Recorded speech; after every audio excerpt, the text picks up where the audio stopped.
Boa tarde, então, internacionalistas, aula número 6 de História das Relações Internacionais A. Hoje, Guerra dos 30 Anos, segunda parte, então hoje a partir da perspectiva francesa, né? Então, como todo início de aula, a indicação, a sugestão literária. E hoje a indicação, a sugestão literária, não sei se vocês estão chegando aí, é a obra Testamento Político do Armand Jean Duplessis, que vocês conhecem como o Cardeal Richelieu. A propósito, o Cardeal Richelieu, que eu tenho aqui num quadro bonitinho, aqui no meu escritório, será o grande personagem histórico da aula de hoje, né? Ou talvez também ele seja um dos grandes personagens dessa disciplina História das Relações Internacionais A.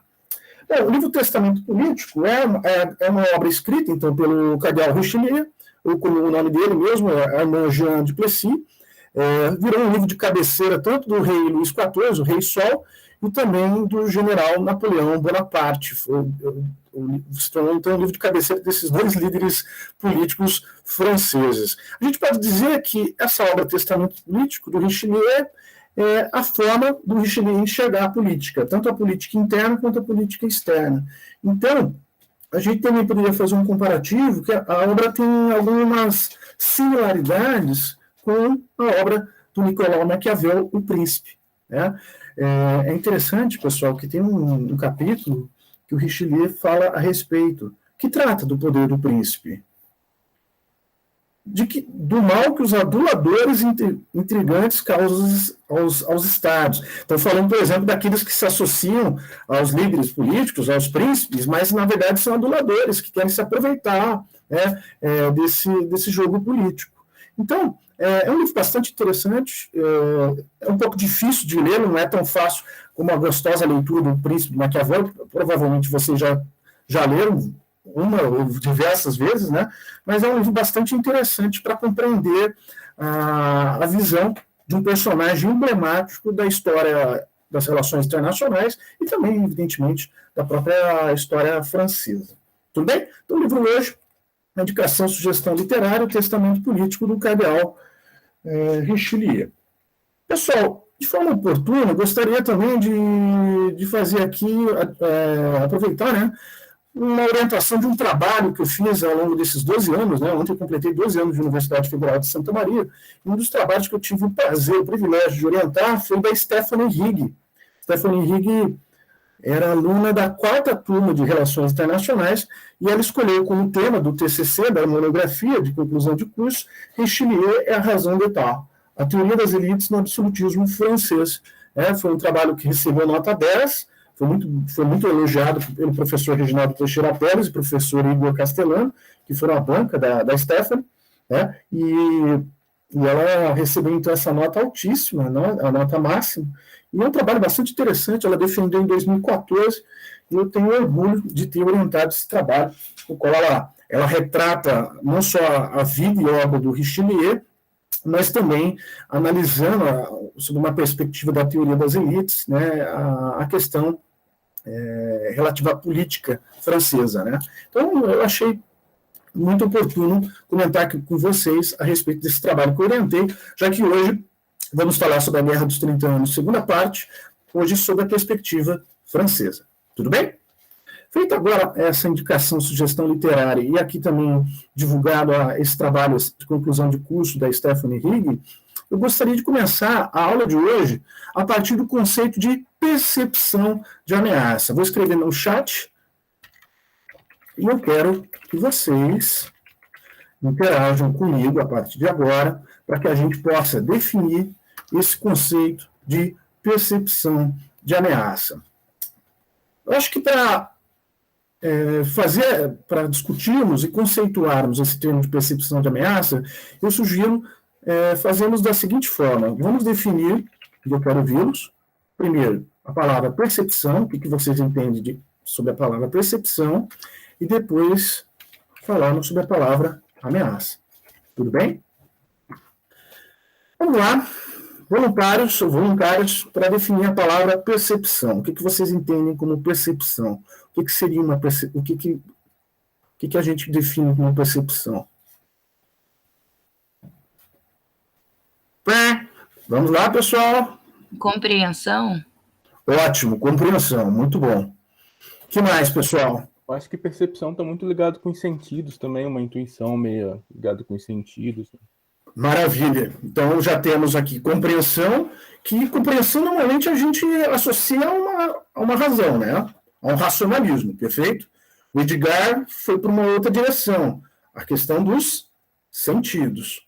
Então, olha que interessante, né? Que a gente já pode promover aqui, que foi um grande debate que aconteceu na filosofia ocidental entre duas escolas, o empirismo e o racionalismo. Por quê? O que dizia o empirismo? Que a forma como nós adquirimos conhecimento é através dos sentidos. E o racionalismo? Através da razão. Nós temos que desconfiar dos sentidos, porque os sentidos nos enganam. Né? Vocês sabem que o grande autor do empirismo é o nosso querido David Hume. Né? Seria um grande expoente intelectual da corrente empirista. Né? E é claro, como vocês já sabem, o grande autor e expoente intelectual do racionalismo seria nada mais, nada menos que o francês René Descartes. Daqui a pouco nós vamos para cantando o hino da França, de tantos franceses que nós vamos citar na aula de hoje, né? René Descartes. Bom, vamos lá. Compreensão, aprendizado utilizando os sentidos. O que mais, pessoal? Mais palavras que vocês veem como um brainstorming, fazendo aqui um exercício de brainstorming, que vocês vem à cabeça de vocês quando eu falo a palavra percepção? Algo que você vê a partir de uma perspectiva, ou que você pressente. Maravilha. A partir de, também uma expectativa de algo que vai acontecer também. Perfeito, excelente também. Compreensão, sentidos e uma previsão, uma expectativa, né, Calil? Mais ou menos isso que você disse na sua definição. Muito bem também, Arthur. Estímulos externos. Pergunta que eu faço agora para vocês. Todos nós, todos e todas, temos a mesma percepção em relação ao mundo, em relação às pessoas? A gente também já pode clarificar um pouquinho mais esse conceito de percepção, que cada um tem a sua própria visão de mundo. Não só a visão de mundo, visão das pessoas, visão dos objetos. Né? Ana, perfeito também, a nossa consciência. Então, pessoal, o histórico de vivências, vou repetir, o histórico de vivências faz parte da minha percepção. Então, à medida que eu tenho uma série de experiências sensoriais, ou mesmo racionais, isso vai fazer parte do que eu vou chamar de percepção. Só que é importante chamar a atenção, meus caros. A percepção é algo exclusivo de cada um. Cada um tem a sua percepção em relação ao mundo, em relação às pessoas, em relação aos objetos, e isso é uma coisa muito importante de chamar a atenção, então, em relação à percepção. É muito bem dito pela Ana a respeito também da consciência. Bom, pessoal, e a palavra ameaça? Como que vocês definem a palavra ameaça?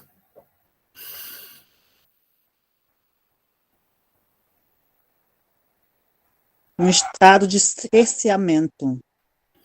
Perfeito. Uma boa definição. Você está sensível, você ser sensível a algo. Maravilha, também. Então, eu acho que também tem a ver com você intimidar, causar uma certa intimidação em alguém. Perfeito, intimidação. E eu achei também interessante essa questão que a Ana destacou, né? É muito importante. Pessoal, não vamos avançar, né, então, na conceituação de ameaça, porque vocês têm isso já muito claro. Então, quando eu coloco percepção de ameaça, cada um de nós podemos ter uma visão diferente em relação à ameaça, não é verdade? Então, eu posso dizer que existiria uma chamada ameaça real e uma ameaça potencial? Ou vocês acham que toda ameaça é real? Não existiria uma ameaça potencial? Eu acho que depende do ponto de vista, né? Uhum. Quem está sendo ameaçado, de qual é a situação. Perfeito. Então, Ana, voltamos àquela questão do conceito de percepção. Se é uma questão individual do meu histórico de vivência, é uma sensação de vulnerabilidade que pode ou não afetar os indivíduos de formas diferentes. Como, por exemplo, eu vou passar talvez por uma possibilidade de um assalto. Cada pessoa pode reagir de uma forma diferente, ou, como foi dito anteriormente, acho que pelo Caliel, eu posso antever, eu tenho uma expectativa de que aquilo pode acontecer, e nesse sentido, eu evito passar, por exemplo, por uma rua escura, né? Ou por um lugar que eu desconfio que talvez aquela pessoa possa me causar algum risco à minha integridade física. Né? Perfeito, Luísa. Isso também acho que é interessante que você frisou, né? Só que, pessoal, se cada um tem uma sensação diferente de vulnerabilidade, né? Isso depende, como eu acabei de falar, então, da nossa consciência, da nossa compreensão, como o Edgar falou, dos nossos sentidos, né? Então, é uma sensação de vulnerabilidade. A gente poderia sintetizar, então, o conceito de percepção de ameaça, que é uma sensação de vulnerabilidade, né? Só que cada um pode ver de forma diferente. Então, futuramente, quando vocês forem policymakers, advisors, seja do Estado brasileiro ou de uma empresa, né? E aí vamos supor, no caso de uma empresa, vamos tratar com esse exemplo. Então, uma empresa que pode ser uma ameaça de mercado à empresa que eu trabalho, né? Na fatia do mercado, ela pode ser uma ameaça aos meus produtos. Ela pode concorrer de uma forma muito melhor com meus produtos, sendo mais barato, tendo uma qualidade melhor. Então, às vezes, as próprias empresas também utilizam essa ideia de percepção de ameaça. Vejo que não se aplica somente aos estados. Pode se aplicar também à concorrência entre as empresas e pode também ser utilizado no nosso dia a dia, como indivíduos. Tudo bem? Vamos, então, para reforçar essa conceituação, eu vou aqui apresentar o Google Slides, para a gente reforçar isso que eu acabei de falar para vocês. Né?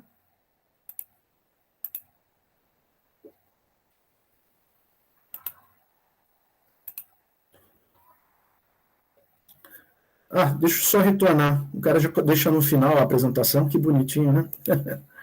Vamos lá. Ficou bem xixelento, mas a ideia é para a gente reforçar o que a gente já tinha conversado agora há pouco com todos vocês se manifestando, né? Muitos de vocês se manifestando sobre esse conceito de percepção de ameaça. Vamos lá, então. Então, percepção, substantivo feminino, vocês utilizaram várias definições, mas a gente poderia definir como uma faculdade de aprender por meio de sentidos ou da mente, veja que interessante, e como foi dito muito bem por vocês, consciência de alguma coisa, ou pessoa, impressão ou intuição, especialmente moral. Né? O que é interessante, né, pessoal, nessa definição? Uma intuição. Né? Uma intuição. Eu tenho então, pelo meu histórico de vivência, pelo meu histórico de experiências vividas, eu posso ter uma intuição de que aquilo pode ou não acontecer. Não é verdade? Então, isso também é um aspecto muito interessante, a questão da intuição. Né? Então, aqui uma definição mais específica é captar os estímulos do meio para o processamento das informações, refletindo aspectos parciais. Então, a gente poderia englobar nessas características. O que é uma percepção? É interpretar, relacionar e processar informações. Então, quando eu tenho uma percepção sobre um determinado fenômeno, eu estou buscando interpretar, ao mesmo tempo relacionar e processar essas informações. Como também já tinha assinalado, cada pessoa possui uma história, visão de mundo, histórico de vivências, e cada pessoa percebe os objetos, as pessoas, o mundo, de uma forma diferente. É uma coisa única e exclusiva de cada um. Vamos, então, agora para o conceito de ameaça. Aqui, só para reforçar. Palavra, ato, gesto, pelos quais se exprime a vontade que se tem de fazer mal a alguém. Intimidação, como foi muito bem dito por vocês. E um discurso cheio de ameaças. Pessoal, então, o discurso cheio de ameaças pode ser visto configurar como uma ameaça potencial. Eu faço um discurso, uma narrativa, eu vou te agredir, eu vou te ameaçar, né? Mas não se configura como uma ameaça real, enquanto não há, de fato, a imposição de um poder, ou a imposição da força física, né? Então, outro aspecto, sinal, manifestação que leva a acreditar na possibilidade de ocorrer alguma coisa. Por exemplo, ameaça de chuva, né? Sinal de que algo ruim ou prejudicial pode acontecer. Sinal. Então, essas também seriam definições de ameaça. Então, ameaça real e ameaça potencial. Então, agora peço então auxílio de vocês, universitários, como que a gente poderia definir o que é uma ameaça real, o que é uma ameaça potencial? Como que nós podemos definir isso? Aí vocês já vão entender por que eu estou fazendo essa provocação, iniciando a aula com essa definição. Vamos lá, pessoal? Como que vocês definiriam ameaça real e ameaça potencial? Eu usaria da estatística, da probabilidade. Sei lá, a probabilidade de algo acontecer ou não. Perfeito. Pode continuar, Edgar, por favor. Se algo tem uma grande probabilidade de acontecer, essa seria uma ameaça real, mas se não, seria uma ameaça em potencial. Entendi. Muito bom. Alguma coisa. Qual que é um exemplo clássico que nós poderíamos utilizar essa definição? Muito bom, Arthur, também, pode ser explícita. É um exemplo da crise dos mísseis de 62. Lembra-se da crise dos mísseis de 62? Na Guerra Fria entre Estados Unidos e União Soviética, já havia a possibilidade de instalações de mísseis nucleares em Cuba. A proximidade de Cuba da Flórida. E a proximidade, evidentemente, dos Estados Unidos. Era um risco. E aí é interessante que quando o Kennedy se junta, né, com o seu Estado-Maior, há uma discussão. Né, o que vamos fazer em relação a Cuba, o que faremos em relação à União Soviética. Para muitos conselheiros do Kennedy, naquela situação da crise dos mísseis, de fato, aquela instalação dos mísseis nucleares em Cuba configurava como uma ameaça real. Como uma ameaça real. Só que tinha o irmão do Kennedy, o Bob Kennedy, e o secretário McNamara, que, na verdade, eles enxergavam, sim, como uma ameaça real, mas em escala diferente do que aqueles generais, os falcões conselheiros do Kennedy, reconheciam naquele evento, naquele fenômeno. E aí, evidentemente, que tanto o Bob Kennedy quanto o próprio McNamara vão aconselhar o presidente Kennedy a saída, a alternativa mais plausível naquela situação da crise dos mísseis, qual era a melhor alternativa? A solução diplomática, o esgotamento dos recursos diplomáticos. E foi aquela decisão que foi tomada. Foi a decisão que foi tomada pelo presidente Kennedy. Teorias conspiratórias dizem que até por tomar essa decisão, isso vai ter um agravante para ele, no assassinato dele em Dallas, né, das teorias conspiratórias que existem até hoje em relação ao assassinato do presidente Kennedy, né, em 1963.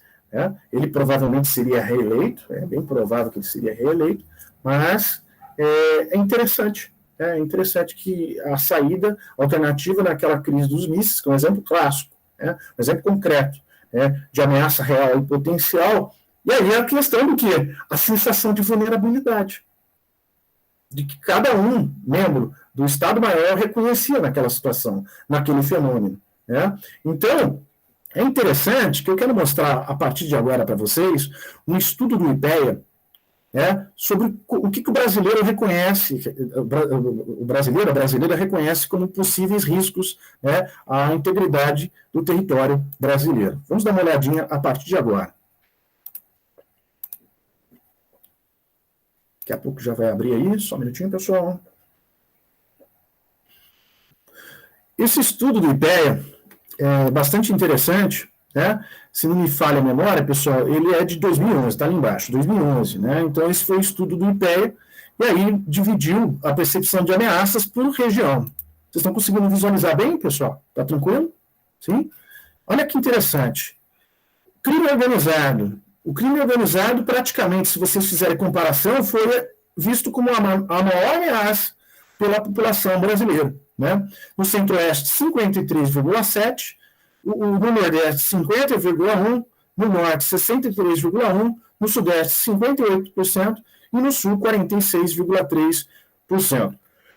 Então, o crime organizado é visto como a maior ameaça para a população brasileira em praticamente nas 5 regiões do país. Desastre ambiental ou climático, 46,3% no Centro-Oeste, 36,2% no Nordeste, 54% no norte, né? Provavelmente a gente já sabe, mais ou menos já tem uma suspeita, porque provavelmente em relação à própria Amazônia, essa seria uma das explicações plausíveis, né? E 39,2% no sudeste e 29,4% em relação à região sul. Guerra com potência estrangeira. Interessante, né, pessoal? Antes de entrar e analisar esse fenômeno da guerra com potência estrangeira. Qual foi a última guerra que o Brasil se envolveu? Segunda Guerra Mundial. Né? E antes da Segunda Guerra Mundial, qual foi a participação do Brasil no grande conflito que envolveu o Brasil? Foi a Guerra do Paraguai. Já muito mais de 100 anos, mais de 100 anos, né? 150 e tantos anos, né? E aí a preocupação com guerra com potência estrangeira, né? 28,9% centro-oeste, 39,5% no nordeste, norte 29,2%, sudeste 33,5% e o região sul 34,6%. Guerra com o país vizinho, centro-oeste 27,8%, nordeste 35%, norte 29,5%, sudeste 33,6% e a região sul 31,5%. E aí tem os outros itens, né? Não vamos nos alongar, epidemias, terrorismos, outros, e nenhuma das anteriores. O que é interessante, pessoal, nesse estudo, depois eu posso até encaminhar para vocês, interessante que vai ter perguntas quais são os países que eles reconhecem como as maiores ameaças para o Brasil, né? E aí é interessante que acontece uma coisa muito paradoxal. Eles reconhecem os Estados Unidos como a maior ameaça à integridade territorial do Brasil, só que ao mesmo tempo pergunto, qual que é o maior parceiro econômico do Brasil? Os Estados Unidos. Então eles suspeitam que os Estados Unidos podem nos atacar a qualquer momento, por diversas razões, nesse estudo de 2011, mas ao mesmo tempo reconhece os Estados Unidos como nosso maior parceiro, né, em diversos aspectos. Né? Então é interessante que depois eu gostaria que vocês fizessem uma análise um pouco mais detalhada a respeito desse estudo do IPEA, é bem fácil de encontrá-lo, mas depois eu encaminho para vocês se debruçarem sobre esse estudo de 2011 a respeito do conceito de percepção de ameaça. Mas, pessoal, tranquilo, então? Discutimos o conceito, exemplifiquei agora com um estudo bem interessante do IPEA, aqui de uma forma bastante rápida, bastante singular em relação a esse estudo, e agora vamos concatenar com a aula de hoje. Vamos lá, vou encerrar essa apresentação. E vamos então, agora, depois dessa longa introdução, para a questão relativa. Deixa eu só achar aqui o chá. Vamos lá. Muito bom, já está abrindo aqui. Vamos então agora entrar nesse aspecto que é importante da Guerra dos 30 Anos. Opa, só aqui.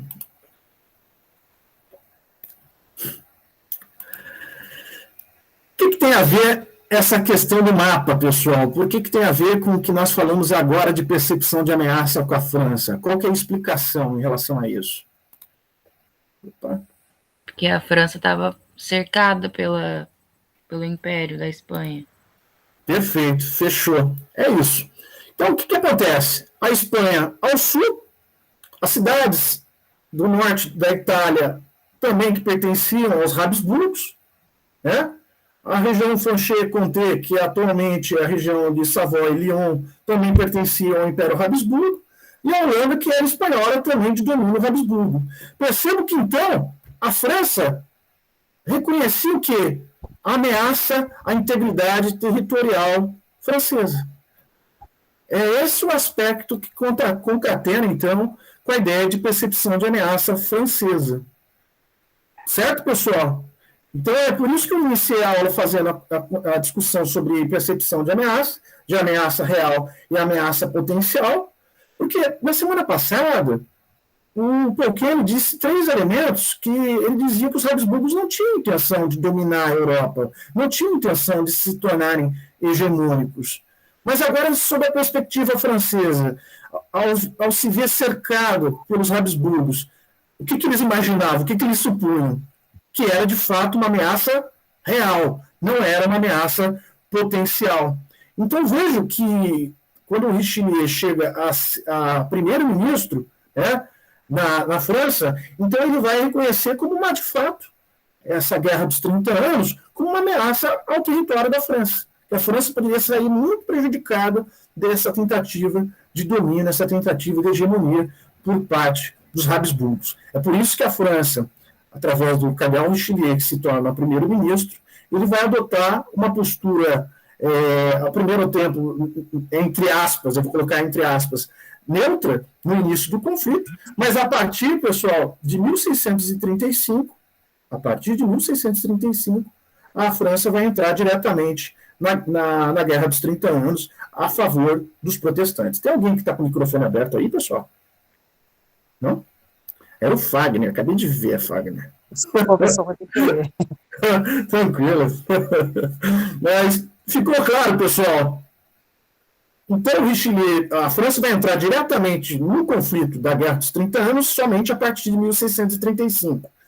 Eu coloco, então, entre aspas, que antes de 1635 a França estava atuando de forma neutra.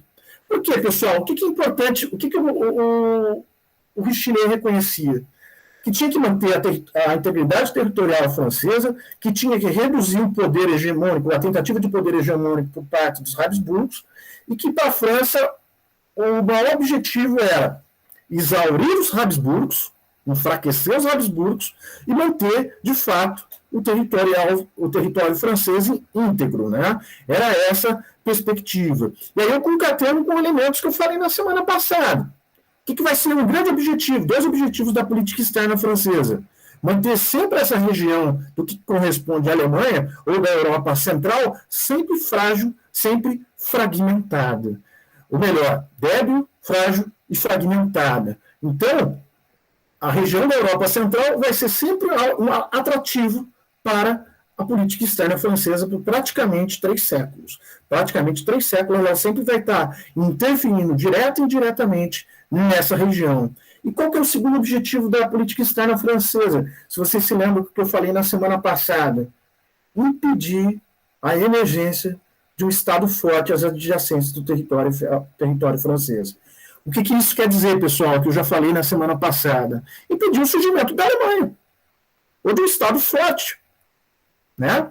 Então, praticamente, os franceses vão ser muito bem-sucedidos por um bom tempo. Né? Só que a partir de 1871 vai surgir esse Estado forte, vai surgir o Estado da Alemanha, que vai ser o grande rival da França. Isso vai ficar configurado nos 3 conflitos entre esses 2 países. Na Guerra Franco-Prussiana, de 1870 a 1871, na Primeira Guerra Mundial, de 1914 a 1918, e na Segunda Guerra Mundial, de 1939 a 1945.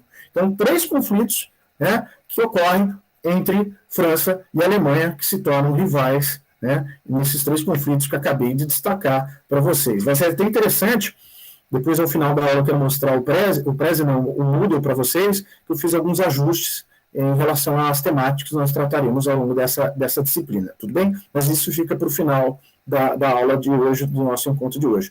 Pessoal, está tranquilo? Então, muito bem. Mas algo que eu acho muito importante vocês anotarem, e que é o pensamento do Richelieu, com esse conceito de raison d'État. O que é o conceito de raison d'État? O Estado tem a sua própria razão, tem o seu próprio objetivo. E qual que é o grande objetivo? Maximizar poder, sobreviver no sistema internacional. Então a gente pode definir o conceito de razão de Estado está nessa dupla definição. Primeiro objetivo, sobreviver no sistema internacional, manter a integridade territorial do meu Estado. Segundo objetivo, nesse conceito de razão de Estado, que então opera a partir dessa dupla tendência, essa segunda perspectiva, maximizar poder. Se houver possibilidade de maximização de poder, eu vou maximizar. Esse, então, é um aspecto muito importante para a gente entender a visão do Richelieu como primeiro-ministro, né, como primeiro-ministro francês, e que a gente pode defini-lo como um grande arquiteto, pessoal, o grande arquiteto do absolutismo francês. O grande arquiteto do absolutismo francês. Então, pessoal, vou anotar aqui no chat, eu acho essa informação muito importante. O Estado, seria uma frase do Richelieu. O que é um Estado forte para o Richelieu? É manter as fronteiras bem seguras. Então, para o cardeal Richelieu, para o Armand Jean de Plessis, que foi bispo de Luçon, e depois vai se tornar também duque de Richelieu, um Estado forte é um Estado que mantém as suas fronteiras muito bem seguras. Né? Esse, então, é um aspecto que eu acho importante chamar a atenção de vocês. Tudo bem? Então, pessoal, o Richelieu reconhecia os Habsburgos como uma ameaça real à França, né? E que os Habsburgos poderiam causar perdas materiais, perdas humanas à França. Então não havia outra alternativa, não havia outra opção para a França, senão apoiar os estados protestantes nessa guerra dos 30 anos. Só que essa declaração de guerra, ela não poderia ser manifestada desde o princípio, desde 1618. Né? Isso, é claro que o Richelieu só vai se tornar primeiro-ministro, daqui a pouco eu vou entrar em maiores detalhes sobre a biografia do Richelieu, mas a entrada da França no conflito é somente a partir de 1635. Né? Então veja que a guerra começou em 1618, né? Praticamente já tinha passado mais de uma década, né, do conflito, né? Mais de uma década em relação ao conflito. Só entra a partir de 1635. Bom, vamos então para a próxima etapa da nossa aula de hoje, que é relativo à biografia do nosso querido... vamos voltar, só um minutinho.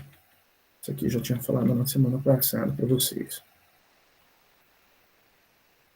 Vamos lá apresentar agora um homem que era considerado um homem bonito para a época na França, o cardeal Richelieu. Né? Dizem em teorias conspiratórias que ele teve um romance com a mãe do rei Luís XIII, né? A Maria de Medici, né? E era visto como um homem muito bonito para a época.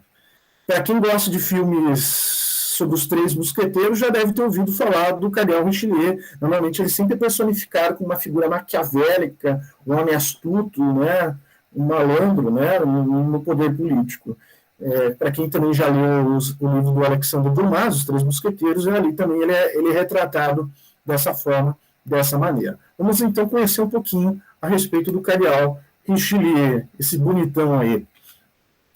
Então, o cardeal Richelieu nasceu em 1585 em Paris, vai falecer em Paris em 1642. Né? Político francês, primeiro-ministro e chefe do Conselho Real de Luís XIII. Por 18 anos impôs sua vontade e estabeleceu a monarquia absoluta na França. Pessoal, então também teve isso também aí, a própria, não somente o Richelieu, como também o próprio filho Luís XIII. Na verdade, ela queria tomar o poder na França, né? É bem interessante a história também da mãe do rei Luís XIII, né? Vamos prosseguir, então. Então, Armand Jean de Plessis era o nome do futuro cardeal Richelieu. Ele nasceu em Paris no dia 9 de setembro de 1585. Né? Ele ingressou na carreira militar, mas ele acabou se direcionando para a carreira religiosa. Mas ele conhecia muito bem a carreira militar. Esse é um aspecto que eu acho muito importante de destacar para vocês. E aí vocês se divertem no portfólio de vocês, tá bom, pessoal? Depois vocês podem pesquisar um pouquinho mais a respeito, mais detalhes, mais pormenores em relação ao cardeal Richelieu. E podem também ilustrá-lo, né? Eu quero ver no portfólio de vocês a imagem do cardeal Richelieu, tá bom? Vamos lá, prosseguindo. Em 1616, Richelieu foi nomeado secretário de Estado. Em 1617, Luís XIII trama a morte de Cossini, que é decapitado. Cossini é um favorito da rainha, né?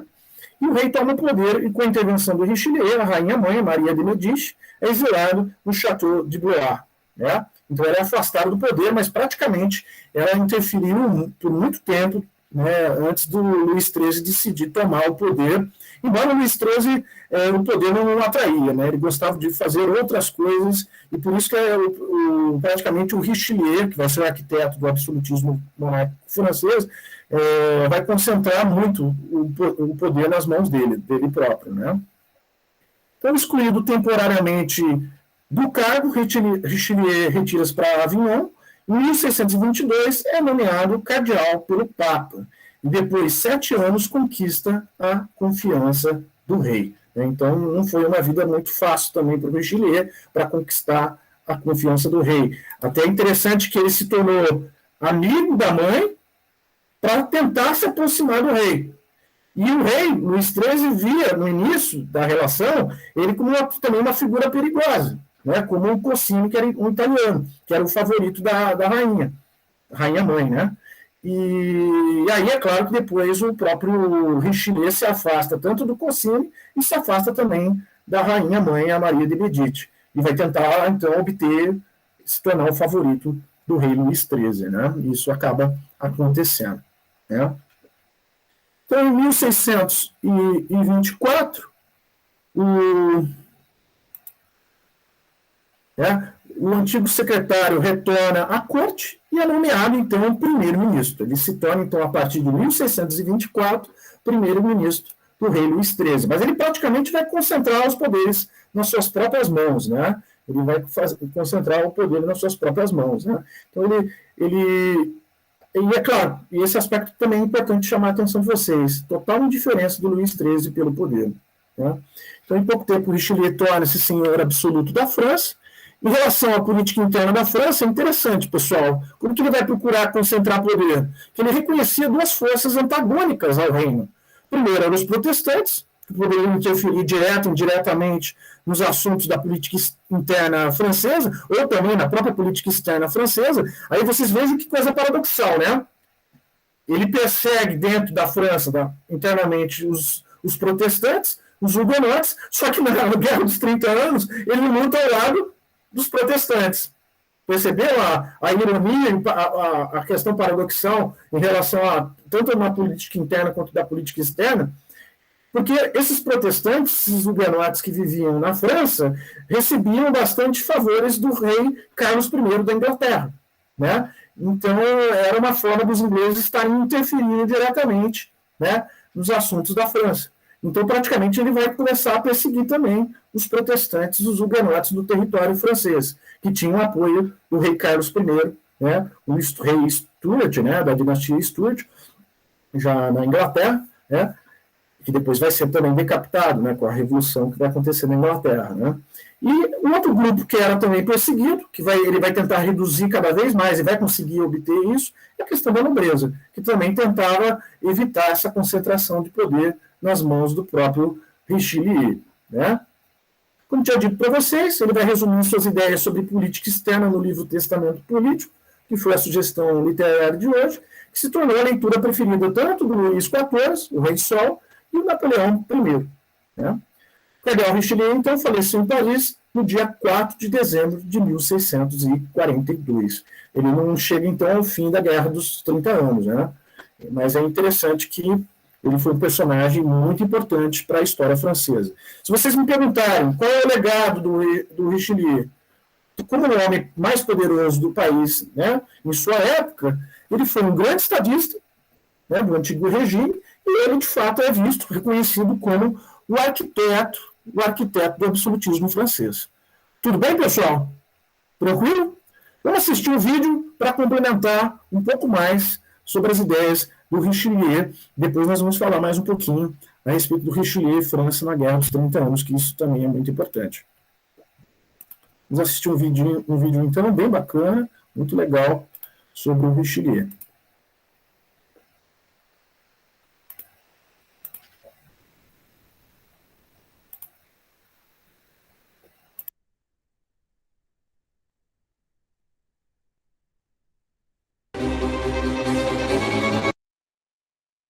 Shopee Black Friday com 5 milhões de reais em cupons de desconto. Vem pro app. Qualquer que seja o seu momento, a Orama tem como te ajudar. Orama.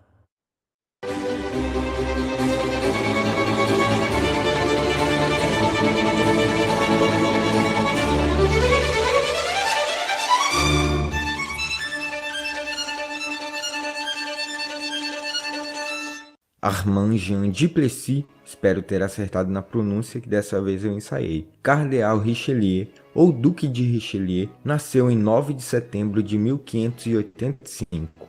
Ele foi O cardeal Richelieu era um clérigo francês nobre e estadista. A partir de 1624, passou a servir como ministro-chefe do rei Luís XIII, às vezes também chamado de primeiro-ministro.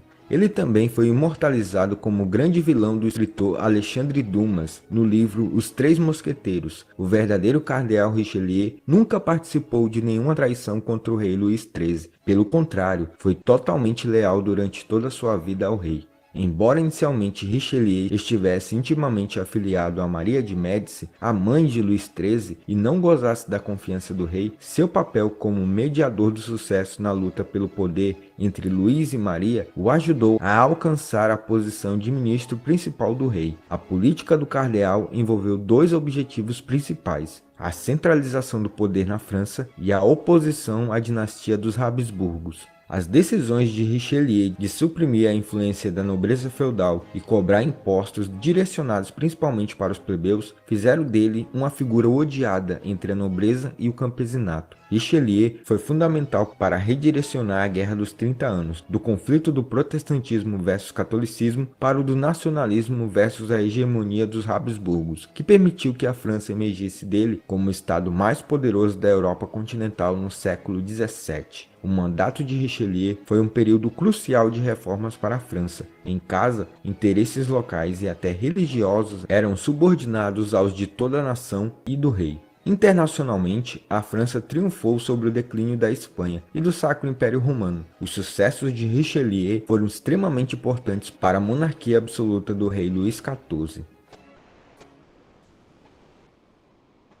O cardeal Richelieu era filho de François de Plessis e Suzanne de Laporte, filha de um advogado do Parlamento de Paris. Por via de seu pai, era descendente de uma antiga família nobre, porém empobrecida. Era o quinto filho de uma família de 6 crianças. Richelieu era um garoto muito inteligente, embora enfermiço, aprendia com grande rapidez e gostava de ser destacado. Aos 16 anos, escolheu a carreira militar. Matriculou-se na escola de um grande cavaleiro e cortesão, e essa seria a carreira do jovem Armand se o destino não interviesse. Veio a falecer o bispo de Luçon, tio de Richelieu, tratando-se da principal fonte de renda da família. O bispado deveria ser assumido pelo irmão do meio de Armand, mas o rapaz optou por uma vida monástica. Coube ao jovem Armand assumir a incumbência. Ele largou a espada e vestiu a batina. A vida do jovem bispo era um compêndio de esforços intelectuais intercalados com febres debilitantes. Foi para Roma a fim de estudar e ser ordenado a assim assumir em sua plenitude o bispado de Luçon. O Papa Paulo V, durante o tempo em que Armand ficou estudando em Roma, observou o rapaz e teria afirmado: "Esse jovem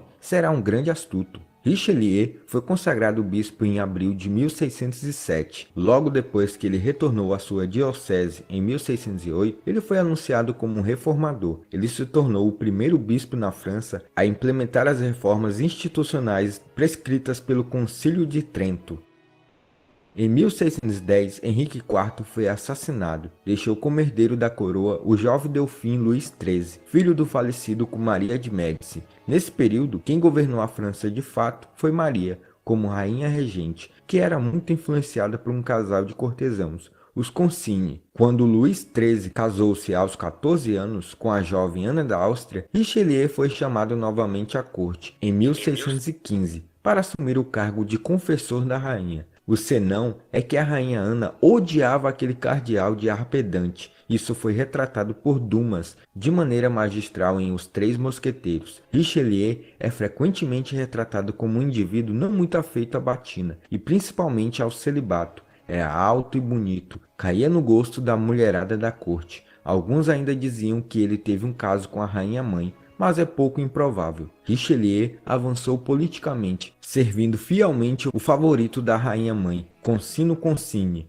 o ministro mais poderoso do reino. Em 1616, ele foi nomeado secretário de Estado, responsável pelos assuntos estrangeiros. Como Concini, o bispo foi um dos conselheiros mais próximos da mãe de Luís XIII. A rainha tornou-se regente da França quando Luís, com 9 anos de idade, subiu ao trono. No entanto, suas políticas e as de Concini mostraram-se impopulares com o povo da França. Em 1617, em uma trama organizada por Charles de Luynes, o rei Luís XIII ordenou que Concini fosse preso e morto. caso resistisse. Concini foi consequentemente assassinado e Maria de Médici foi deposta. Com a morte de seu patrono, Richelieu também perdeu o poder. Ele foi demitido como secretário de Estado, removido do tribunal e banido de Avignon. Em 1619, Maria de Médici escapou de seu confinamento. O rei e Luínes se lembraram de Richelieu, acreditando que ele seria capaz de argumentar com a rainha. Richelieu conseguiu mediar entre o rei e sua mãe. Com a ascensão do jovem bispo, havia o já mencionado Luínes, agora conselheiro próximo do rei, que, sabendo de suas próprias limitações intelectuais e que não era páreo para Richelieu nesse campo, fez todo tipo de intriga de revistinha de fofoca contra ele. Foi difícil para Richelieu, mas ele conseguiu trilhar seu caminho para as boas graças do rei. Luínes foi o principal obstáculo para sua ascensão. Ele se tornou cardeal apenas após a morte de Luínes. Quando ele morreu, em 1621, Richelieu começou a subir rapidamente ao poder. Crises na França, incluindo uma rebelião dos huguenotes, tornaram Richelieu um conselheiro quase indispensável para o rei. Em 1624, como resultado de intrigas da corte, o cardeal Richelieu tomou o lugar do principal ministro do rei. A política do cardeal Richelieu envolvia dois objetivos principais: a centralização do poder na França e a oposição à dinastia dos Habsburgos, que governava tanto na Áustria quanto na Espanha. Pouco depois de se tornar o principal ministro de Luís, ele enfrentou uma crise em Valtellina, um vale no norte da Itália. Para combater os projetos espanhóis no território, Richelieu apoiou o cantão suíço protestante de Grisons. Essa decisão inicial de apoiar um cantão protestante contra o Papa foi uma antecipação da política de poder puramente diplomática que ele adotaria em sua política externa. Para consolidar ainda mais o poder na França, Richelieu procurou suprimir a influência da nobreza feudal. Em 1626, ele ordenou que todos os castelos fortificados fossem destruídos, exceto os necessários para se defender dos invasores. Assim, ele despojou os príncipes, duques e aristocratas menores de defesas importantes que poderiam ter sido usadas contra os exércitos do rei durante as rebeliões. Como resultado, a maioria da nobreza odiava Richelieu. Outro obstáculo à centralização do poder foi a divisão religiosa na França. Os huguenotes, uma das maiores facções políticas e religiosas do país, controlavam a força militar significativa e estavam em rebelião. Além disso, o rei da Inglaterra, Carlos I, declarou guerra à França, na tentativa de ajudar a facção huguenote. O conflito terminou em 1629, que permitiu a tolerância religiosa dos protestantes, mas o cardeal aboliu seus direitos e proteções políticas. Antes da ascensão de Richelieu ao poder, a maior parte da Europa havia entrado na Guerra dos 30 Anos. A França não estava abertamente em guerra com os Habsburgos, que governavam a Espanha e o Sacro Império Romano, de modo que os subsídios e ajuda eram fornecidos secretamente aos seus adversários. Em 1629, o imperador Ferdinando II subjugou muitos de seus opositores protestantes na Alemanha. Richelieu, alarmado com a crescente influência de Ferdinando, incitou a Suécia a intervir, fornecendo dinheiro. Enquanto isso, a França e a Espanha continuavam hostis devido às ambições da Espanha no norte da Itália, um importante item estratégico no equilíbrio de poderes da Europa. As despesas militares colocaram uma pressão considerável nas receitas do rei. Em resposta, Richelieu levantou o imposto sobre o sal e o imposto sobre a terra. O primeiro foi aplicado para fornecer fundos para levantar exércitos e travar uma guerra. O clero, a nobreza e a alta burguesia estavam isenta ou poderia facilmente evitar o pagamento, de modo que o ônus recaiu sobre o segmento mais pobre da nação. Isso resultou em várias revoltas camponesas que Richelieu esmagou violentamente. Richelieu foi fundamental para redirecionar a Guerra dos 30 Anos do conflito do protestantismo versus catolicismo para dar o nacionalismo versus a hegemonia dos Habsburgos. Durante a guerra, a França efetivamente drenou os recursos já sobrecarregados do Império dos Habsburgos e levou-o inexoravelmente à bancarrota. A derrota das forças dos Habsburgos na Batalha de Lens e seu fracasso em impedir a invasão francesa da Catalunha efetivamente significaram o fim da dominação dos Habsburgos no continente. De fato, nos anos subsequentes, seria a França, sob a liderança de Luís XIV, quem tentaria preencher o vácuo deixado pelos Habsburgos e suplantar a Espanha como potência dominante europeia. Richelieu morreu de causas naturais em 1642. Seu mandato foi um período crucial de reformas para a França. Anteriormente, a estrutura política do país era em grande parte feudal, com poderosos nobres e uma ampla variedade de leis em diferentes regiões. Os interesses locais e até religiosos eram subordinados ao de toda a nação e da corporificação da nação, o rei. Igualmente importante para a França foi a política externa de Richelieu, que ajudou a restringir a influência dos Habsburgos na Europa. Richelieu não sobreviveu até o final da Guerra dos 30 Anos. No entanto, o conflito terminou em 1648, com a França emergindo em uma posição muito melhor do que qualquer outra potência, e o Sacro Império Romano-Germânico entrando em um período de declínio. Apesar de serem muito diferentes, a ligação do cardeal com Luís XIII foi de devoção e total confiança entre eles. Os dois eram homens de ação e participaram de muitas guerras juntos, em busca da supremacia da França na Europa. Poucos meses após a morte de Richelieu, o rei viria a falecer em seguida. Graças às suas ações, o herdeiro do rei, o Delfim Luís XIV, se tornaria o Rei Sol, um dos monarcas mais poderosos da história e símbolo máximo do absolutismo europeu. Seu reinado durou cerca de 72 anos. Tá certo que ele assumiu com 5 anos, mas beleza. O rei Luís XIV continuou o trabalho de Richelieu, de criar uma monarquia absoluta, na mesma linha do cardeal. Ele promulgou políticas que reprimiram ainda mais a outrora poderosa aristocracia e destruíram totalmente todos os remanescentes do poder político huguenote. Além disso, Luís XIV aproveitou o sucesso de sua nação durante a Guerra dos 30 Anos para estabelecer a hegemonia francesa na Europa continental. Assim, as políticas de Richelieu foram um prelúdio necessário para Luís XIV se tornar o monarca mais poderoso e a França a nação mais poderosa em toda a Europa durante o final do século XVII e início do XVIII. Olá, eu sou o professor Danilo, obrigado por assistir esse vídeo. Se você gostou, se inscreva no canal. Pessoal, o que acharam do vídeo? Muito bom, não? Acho que complementou diversas ideias que eu já havia comentado, né? E reforçou vários itens sobre a biografia do cardeal Richelieu. Vamos então reforçar o que eu escrevi aqui no chat enquanto estava algumas frases famosas, depois vocês podem pesquisar, umas frases impactantes do Richelieu, né? E chamei a atenção novamente que o Richelieu, quando ele olhou o mapa da Europa, ele concluiu: estamos cercados por Habsburgos, né? Como eu havia dito agora há pouco. Espanha ao sul, cidades-estados do norte da Itália, Franche-Comté, atualmente região de Lyon e Savoia, né? E a Holanda e Espanha ao norte. Então, ele reconhecia os Habsburgos como, de fato, uma ameaça ao território francês. Porque o objetivo do imperador Ferdinando II era tentar reavivar, né, pessoal, o catolicismo, de fato, a universalidade católica, eliminar o protestantismo e estabelecer, né, um controle imperial sobre os países da Europa Central. Então, o Richelieu, como primeiro-ministro francês, ele não iria permitir que isso acontecesse. Como já tinha dito para vocês, a Guerra dos 30 Anos foi uma das guerras mais brutais e destruidoras, né, da história da humanidade. Até, como disse na semana passada, de forma proporcional, foi superior, em termos de perdas humanas, à Segunda Guerra Mundial. Né?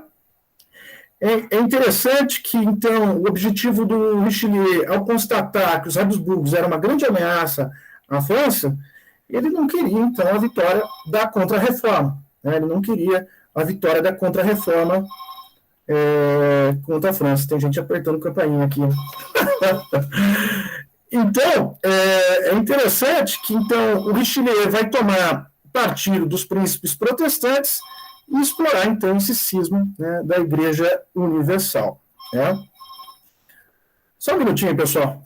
Nunca aconteceu isso, que constrangedor. Parar. Vamos lá, vamos prosseguir. Pessoal, tudo bem? Tranquilo? Podemos prosseguir? Uma frase que ficou muito famosa também do Richelieu, pessoal, é relativa, muito interessante. Olha lá, Luísa, que interessante. Ele diz o seguinte, que o homem é imortal, sua salvação vem depois. O Estado não é. Sua salvação vem agora ou nunca. Então, ele acreditando na existência da alma, então que o homem O ser humano, então, ele pode depois buscar a sua salvação, mas que o Estado tem que lutar agora, senão ele não vai obter essa integridade territorial, que para ele era o objetivo principal de um Estado forte. Um Estado forte tem que ter, como eu acabei de dizer para vocês, as suas fronteiras muito bem seguras, asseguradas. Tá? Bom, então, pessoal, o que é interessante eu anotar aqui para vocês também no chat, vocês escreverem aí no caderno de vocês, no portfólio de vocês. Qual que era o objetivo, então? Impedir o cerco à França, dos Habsburgos, cerco à França. Segundo objetivo, exaurir os Habsburgos, outro elemento que eu acho importante, chamar a atenção. E o terceiro elemento, que eu já repeti várias vezes esse, impedir a emergência de um Estado forte nas fronteiras da França. Nas fronteiras da França. Esse, praticamente, pessoal, vai ser um princípio muito determinado na política externa francesa. Impedir a emergência de um Estado forte nas fronteiras da França. Até interessante que no semestre que vem, acredito eu, quando nós fomos falar sobre a Guerra Franco-Prussiana, falamos sobre o processo de unificação alemã, né, que foi um processo, de fato, revolucionário, o Napoleão III, sobrinho do Napoleão I, ele acreditava que a Itália, que estava se unificando, seria muito mais forte que a Prússia ou a possibilidade de uma Alemanha. Né? Olha que erro de cálculo de poder, né? Que grande erro de cálculo de poder, porque na visão do Napoleão III, ele acreditava que a Itália seria muito mais forte do que a Alemanha, na possível Alemanha. Né? Foi um erro de cálculo de poder, e isso é muito interessante no estudo das relações internacionais, pessoal, essa questão de superestimar ou subestimar, né? E isso deve ser levado em consideração quando nós estamos falando de fenômenos das relações internacionais. Bom, interessante também, eu peço para que vocês anotem também essa questão que eu escrevi aqui no chat. Então, para exaurir os beligerantes e prolongar por mais tempo a Guerra dos 30 anos, o que o Richelieu vai fazer, pessoal? Ele vai subsidiar os inimigos dos seus inimigos. Interessante essa ideia, que depois vai ficar muito... Essa frase que vai ser utilizada, né? O inimigo do meu inimigo é meu amigo, né? Que é a frase durante o governo Reagan, né? Durante o contexto da Guerra Fria, né? Já no final da Guerra Fria, o Reagan utilizava essa frase, né? O inimigo do meu inimigo é meu amigo, né? Mas a gente poderia dizer que essa ideia de ajudar, subsidiar o inimigo do meu inimigo começou, de fato, com o Richelieu nessa Guerra dos 30 anos, né? Então ele vai subsidiar os inimigos dos seus inimigos, vai subornar a gente, vai fomentar diversas revoltas, e uma coisa interessante que na semana passada muitos de vocês falaram com muita clareza, né, pessoal?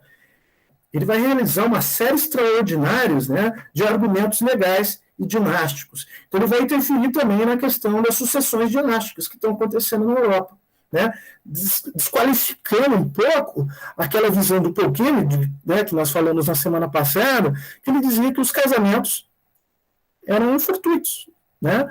E como foi muito bem dito, né, por alguns alunos na semana passada, alunos e alunas chamaram a atenção, né, todo casamento dinástico tem como objetivo aumento de terra, aumento de poder, aliança política, aliança militar, né? E o Richelieu reconhecia isso também como um grande risco à França, à medida que aconteciam vários casamentos e sucessões dinásticas que poderiam levar um Habsburgo ao poder. Então ele vai interferir nesse processo também, utilizando argumentos legais e argumentos dinásticos, né, para tentar interferir na sucessão dinástica de muitos reinos, né, da Europa. Né? Então esse aspecto também eu acho muito importante chamar a atenção de vocês. Praticamente os Habsburgos já estavam bem exauridos, já estavam bem esgotados, quando vai entrar, de fato, a França a partir de 1635, então a França e a Suécia vão ter um papel muito decisivo para o final da Guerra dos 30 anos. Muito importante para a Guerra dos 30 anos. Dito isso, pessoal, eu vou aqui apresentar alguns elementos que eu considero também importantes, produzir aqui do Google Slides. Né? Alguma dúvida, pessoal? Alguma pergunta? Está muito clara a aula de hoje? Sim, pessoal? Alguém se manifeste, por favor. Sim? Ah, maravilha, João. Obrigado. Sim. Maravilha, obrigado. Vamos lá, então, pessoal. Prosseguindo aqui. Vou aparecer esse aqui. Guerra dos 30 anos. Deixa eu voltar desde o início. Deve estar abrindo. Maravilha. Vamos lá, então, pessoal. Obrigado aí pelo pessoal se manifestando. Então, vamos fazer um apanhado do que já foi falado na semana passada e o que foi falado no dia de hoje. Então, a Guerra dos 30 anos, entre 1618 e 48, aconteceu na Europa um conflito que marcou a transição do feudalismo para a Idade Moderna. Então, alguns autores chamam que essa guerra que é um momento de ruptura, é um momento de turning point na história europeia. Né? Então, a modificação do modo de produção feudal já para um vestígio de modo de produção capitalista, mas, ao mesmo tempo, da Idade Média para a Idade Moderna. Alguns autores consideram que, então, esse grande conflito é que evidencia essa mudança, esse turning point na história das relações internacionais. Até interessante, né, pessoal, fazendo novamente merchan de pesquisa e estudos que eu fiz ao longo da minha trajetória acadêmica, né? Para os ingleses, a batalha de Bosworth Field, quando Ricardo III morre nessa batalha, né, que é a mudança da Idade Média para a Idade Moderna. Então, quando ascende a dinastia Tudor na Inglaterra, para os ingleses é o início da Idade Moderna. Né? Isso é um aspecto que eu acho muito importante de frisar para vocês. E, pessoal, até semana passada a gente tinha combinado de eu falar um pouquinho sobre a Rainha Elizabeth I. Eu vou deixar para na semana que vem, que nós vamos ter a jornada acadêmica integrada. Então, na semana, quando retomarmos as aulas, quando formos falar sobre o absolutismo, então eu vou dar uns 20, 30 minutos, não, 20 minutos só, né? Senão eu falo demais. Mas aí a gente fala a respeito da Rainha Elizabeth I, um exemplo de absolutismo que aconteceu na Europa. Claro que o maior fenômeno de absolutismo na Europa foi o rei Luís XIV, o rei Sol, né? Que também nós vamos tratar no encontro que nós teremos daqui a 14 dias. Prosseguindo. Então, a Guerra dos 30 anos, como também eu já tinha dito para vocês na semana passada e nessa semana, envolveu uma série de países em volta da região onde hoje está a Alemanha e teve como elemento catalisador as disputas religiosas decorrentes das reformas protestantes do século XVI. Claro, semana passada também eu enfatizei muito esse aspecto, né? O discurso oficial, oficioso, e na verdade, o pano de fundo eram questões políticas, né? Mas, a princípio, eram por motivações puramente religiosas. Então, mas as causas dessa guerra também incluem, que é importante frisar para vocês, a afirmação do poder de monarquias europeias, com disputas territoriais e conflitos pela hegemonia. Essas, de fato, eram as verdadeiras causas da guerra. Né? Essas eram as verdadeiras causas da guerra. E que eu busquei na semana passada retratar isso para vocês. Na semana passada também eu frisei a respeito disso, acerca das perdas humanas, de 6 a 9 milhões de pessoas, as perdas materiais, que arrasou praticamente toda a Europa Central, principalmente a Alemanha. O outro aspecto que eu havia destacado na semana passada, não houve hegemonia, tampouco dos Habsburgos, né? Mas o que é interessante, o atraso da unificação alemã só vai ser possível no século XIX, a decadência da Espanha cada vez mais acentuada, e esse vácuo de poder, que é um ponto que eu gosto sempre de chamar a atenção de todos vocês, internacionalistas, que sempre o vácuo de poder que é deixado na história das relações internacionais vai ser preenchido por uma nova potência. Então, nesse pêndulo de ascensão e queda das grandes potências, sempre esse vácuo de poder vai ser preenchido por uma nova potência, por uma potência ascendente. Então, quando há uma decadência, um declínio de uma potência que, por algum tempo, exercia um certo domínio, ou que buscou exercer um certo domínio sobre a sua região geoestratégica, ela vai ser preenchida com a sua decadência por uma nova potência, por uma potência ascendente. E o que é interessante, que essa potência em declínio com essa potência ascendente, normalmente, na história das relações internacionais, a gente percebe um conflito. Sempre vai acontecer entre essas potências.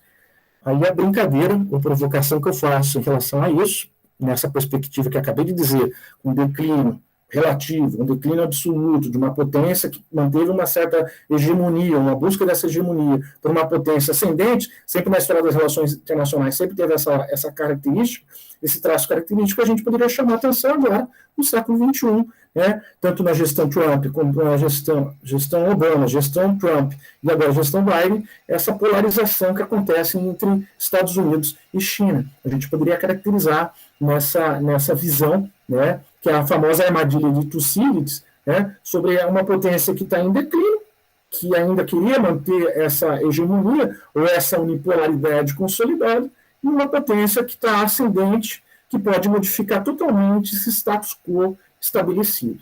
Tudo bem, pessoal? Ficou claro? Essa ideia que acabei de retratar para vocês sobre esse movimento da história das relações internacionais, de vácuo de poder, que normalmente vai ser preenchido por uma potência ascendente ou por novas potências ascendentes, né? Isso também pode acontecer modificando o quadro de uma unipolaridade consolidada por uma bipolaridade ou uma multipolaridade, né? Uma multipolaridade que também é um aspecto também importante de chamar a atenção de vocês. Tranquilo até agora, pessoal? Tudo bem? Então, depois vocês podem pesquisar sobre isso que eu acabei de chamar a atenção de vocês, a armadilha de Tucídides. Depois pesquisem a respeito desse conceito, né? Que é dessa ideia da potência em declínio, relativo, absoluto, e uma potência ascendente. E aí começa a polarização entre essas duas potências. Que aconteceu, por exemplo, em relação aos Habsburgos espanhóis, né, o tronco espanhol, com a França inicialmente Valois, e depois que se tornou Bourbon, né? Se tornou Bourbon. Ai, ficou tão xixelento isso aqui, mas vamos lá, dá para ler, né, pessoal? Então, alguns autores dividem as guerras dos 30 anos em períodos, né? Então, dizem que esse primeiro período da Guerra dos 30 anos é o período palatino-boêmio, de 1618 a 1624. Então, comandados pelo conde Matias von Thurn, os protestantes obtiveram algumas vitórias, estendendo a revolta para outras regiões. Então, a cidade de Viena, hoje capital da Áustria, centro do poder Habsburgo, foi sitiada em 1619. Então, a coroa da Boêmia foi entregue a Frederico V, líder da União Evangélica e eleitor do Palatinado, território administrado por conde palatino. Então, dizem que então, a primeira fase, que nós podemos dividir a Guerra dos 30 anos, esse período palatino, boêmio, 1618, 1624, vocês devem se lembrar na semana passada, quando eu destaquei que em maio de 1618, os emissários do imperador foram lançados pela janela, né, ou, como diz a expressão, defenestrados, né, defenestrados, que foi a chamada segunda defenestração de Praga, né. Período dinamarquês, de 1624 a 1629. Esse segundo período, então, teve a segunda fase da guerra, que ficou conhecido como período dinamarquês, marcou a internacionalização do conflito. Então, outras potências começaram a fazer parte também do conflito. O Ferdinando II quis obrigar os protestantes a devolver as propriedades católicas que haviam sido tomadas, e contra essa medida, os protestantes pediram ajuda a Cristiano IV, rei da Noruega e Dinamarca, também detentor do Ducado de Holstein, no Sacro Império. Então é muito interessante também esse segundo período dinamarquês, que internacionaliza o conflito. Então, esse período de 5 anos com a entrada da Dinamarca, principalmente desse rei Cristiano IV. Prosseguindo. O período sueco, né, de 1630 a 1635, é o terceiro período da guerra, chamado de período sueco, marcou o início da ação do cardeal Richelieu, né, ministro de Luís XIII e verdadeiro governante da França. Então, apesar de ligar à Igreja Católica, o cardeal Richelieu queria barrar o avanço dos Habsburgos na Europa. Como acabei de dizer para vocês, eles reconheciam os Habsburgos como uma grande ameaça à França, né, a integridade da França, e aquele conceito, né, que iniciamos a aula de hoje com o conceito de percepção de ameaça, né. Então, o que fez o ficar ao lado dos protestantes. Richelieu convenceu o rei da Suécia, Gustavo Adolfo, a atacar o império de Fernando II. Então, veja que, por trás de tudo, Richelieu, um cardeal católico, estava apoiando a causa dos protestantes. Por quê? Razão do Estado francês. O objetivo do Estado francês de maximizar poder e manter a integridade do território francês, ou seja, a França continuar existindo, né? Então, é aquela frase que acabei de dizer para vocês, que a salvação do Estado é agora ou nunca, né? Não existe uma salvação posterior. Era essa a perspectiva, era essa a visão do Richelieu em relação à França no contexto da Guerra dos 30 Anos. E, por fim, o último período da guerra, que é o período francês, de 1635 a 48, onde há a entrada da França, de fato, né, agora diretamente. Em 1635, a França declarou guerra aos Habsburgos, iniciando o quarto e último período, chamado justamente de período francês. Então, há declínio da Espanha, há declínio do Império Germânico, que seria o tronco austríaco, né, e, por fim, então, esse fortalecimento da França, o fortalecimento da França, que vai ser mantido por algum tempo. A França vai atuar como protagonista na história europeia por algum tempo, né, até o século XIX. Até o século XIX, quando ela, de fato, é derrotada pela Prússia, e aí há o surgimento da Alemanha. Aí uma frase que era utilizada pelos contemporâneos da época, lá em 1870 e 1871, que a Europa tinha perdido uma senhora, mas ganhou um senhor. Então, referindo-se à França como uma senhora, e o senhor seria esse novo Estado, esse novo país chamado Alemanha. Né? Mas era uma frase que era utilizada naquela época, em 1870 e 1871, né? Que a Europa tinha perdido uma senhora, mas ganhado um senhor. Né? E até os franceses diziam, depois da Guerra Franco-Prussiana, jamais falar, não vamos falar então, jamais falar, mas jamais esquecer. Né? Então veja que também havia, por parte dos franceses na Guerra Franco-Prussiana, em relação depois à Primeira Guerra Mundial, um sentimento de revanchismo e de vingança em relação à derrota franco-prussiana, a humilhação até do surgimento do Império Alemão, né, naquele período, naquele contexto histórico, né, e eles queriam, evidentemente, se vingar num novo conflito com os alemães, que vai acontecer isso, de fato, com a Primeira Guerra Mundial. Com a Primeira Guerra Mundial, principalmente quando acontece a situação de Versalhes em duas situações diferentes, né? Nessa primeira situação, o surgimento do Segundo Reich alemão, né? E depois quando a França praticamente impõe punitivas e onerosas sanções, né, à Alemanha pós Primeira Guerra Mundial, né, que até alguns autores classificam, né, pessoal, isso como uma das razões para a ocorrência da Segunda Guerra Mundial. Que, na verdade, a Segunda Guerra Mundial seria uma continuação da Primeira Guerra. Né? Foi somente eles tomaram fôlego para a ocorrência da Segunda Guerra Mundial, aqui período de 20 anos, né, de 1919 a 39. Né? Então é bom chamar a atenção de vocês em relação também a esse aspecto, atualizando então esse assunto. É isso aí, pessoal. Aqui, então, encerra a participação, essa visão mais geral da Guerra dos 30 Anos. Vou fechar, então, essa apresentação. Muito bom. Agora, vamos assistir mais um vídeo e reforçar, né, mais alguns elementos a respeito da Guerra dos 30 Anos das relações internacionais. E depois eu gostaria de compartilhar a tela do mundo com vocês, meus caros, para que vocês se atualizem do que nós vamos tratar ao longo dessa disciplina, em virtude da JAI, ou talvez outros feriados que podem acontecer, evidentemente, na nossa disciplina, de acordo com a nossa programação. Vou aqui, então, exibir, né, o vídeo.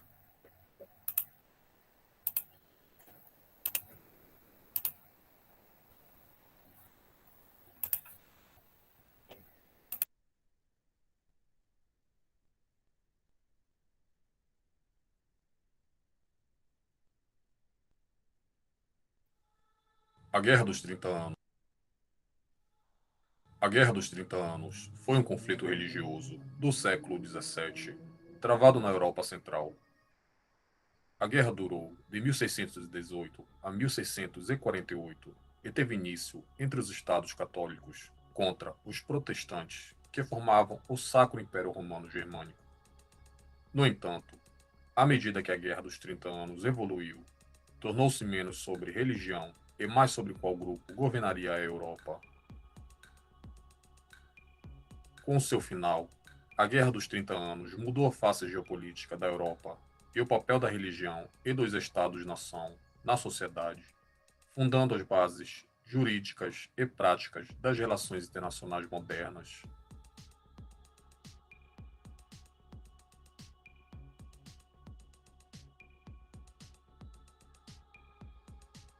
Os Habsburgos eram família reinante no Sacro Império Romano Germânico e tinham origem na Áustria.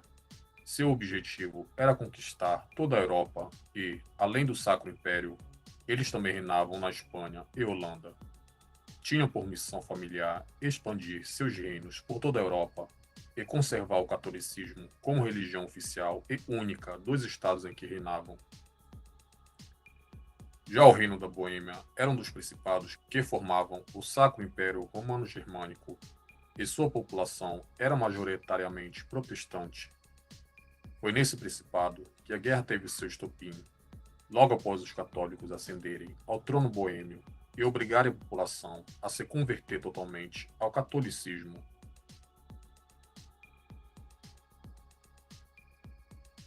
Assinada em 1555 entre a nobreza Habsburgo e os príncipes protestantes do Império, a Paz de Augsburgo teve como objetivo ser a pedra fundamental da reforma religiosa nos reinos germânicos, pois era uma lei imperial que permitia que cada reino, integrante do Império Romano-Germânico, escolhesse a que instituição religiosa cristã o reino aceitaria como sendo a oficial. Foi assinada pelo imperador Habsburgo Carlos V e, por um tempo, esfriou o desejo dos Habsburgos de tornar todo o Império e a Europa católicos. Na prática, essa lei permitia ao príncipe de cada estado membro do Sacro Império Romano-Germânico de adotar o luteranismo, ou o calvinismo, ou o catolicismo dentro de seus respectivos domínios. Por mais de 60 anos, essa lei impediu grande parte das guerras que normalmente ocorriam na Europa Central. Entretanto, a Guerra dos 30 Anos teve sua origem com a ascensão de outro Habsburgo como imperador, pois Fernando II assumiu o trono do Sacro Império Romano-Germânico em 1619. O conflito religioso começou a se fomentar a partir de uma das primeiras ações do imperador, que foi forçar os cidadãos do Império a aderir ao catolicismo romano. Embora a liberdade religiosa tivesse sido concedida como parte da Paz de Augsburgo, a nobreza da Boêmia, atual Áustria e República Tcheca, principado que havia recentemente sido conquistada pelos Habsburgos, rejeitou Fernando II e mostrou seu descontentamento jogando seus representantes de uma janela no Castelo de Praga em 1618, após tentativas infrutíferas de sua população de pedir ao novo imperador que mantivesse o direito da população majoritária manter a sua religião protestante. A chamada Defenestração de Praga foi o início de uma revolta aberta nos estados boêmios, que tiveram o apoio da Suécia, da Dinamarca e Noruega, marcando o início da Guerra dos 30 Anos. A primeira etapa da Guerra dos 30 Anos, a chamada Revolta Boêmia, começou em 1618 e foi até 1624, e marcou o início de um conflito continental. Durante os primeiros anos de luta, a nobreza boêmia formou a União Evangélica, uma aliança militar entre os estados protestantes do Sacro Império Romano-Germânico, enquanto Fernando II buscou apoio de seu sobrinho católico, o rei Felipe IV da Espanha. De início, as tropas protestantes, comandadas pelo conde Henrique Mathias von Thurn, tiveram algum sucesso. Assim, a rebelião espalhou-se a outras partes dos domínios do Império. Durante algum tempo, a cidade católica de Viena, a capital dos Habsburgos, foi ameaçada pelas tropas da União Evangélica. Entretanto, ocorreu algumas tensões e discordâncias na Liga Evangélica Protestante e os católicos tiraram vantagem disso. Em novembro de 1620, um exército da Liga Católica, liderada pelo germânico von Tilly, conhecido como monge em armadura, que comandou o exército imperial durante a primeira metade da Guerra dos 30 Anos, e rumou para próximo de Praga, onde venceu os protestantes na Batalha da Montanha Branca.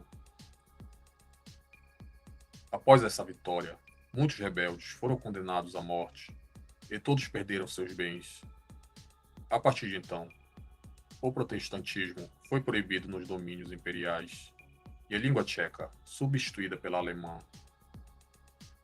A União Evangélica foi então desmobilizada, mas as forças protestantes aliadas continuaram a lutar e derrotaram o mesmo exército de Tilly em abril de 1622.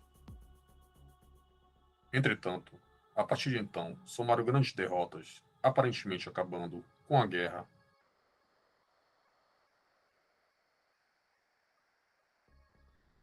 As ambições dos príncipes católicos germânicos de tornar todo o continente um império Habsburgo católico fizeram com que várias nações protestantes da Europa, além da França, que era católica, entrassem de forma direta ou indireta na segunda fase da Guerra dos 30 Anos. O conflito assumiu um caráter internacional, numa altura em que os estados germânicos protestantes buscavam ajuda no exterior contra os católicos.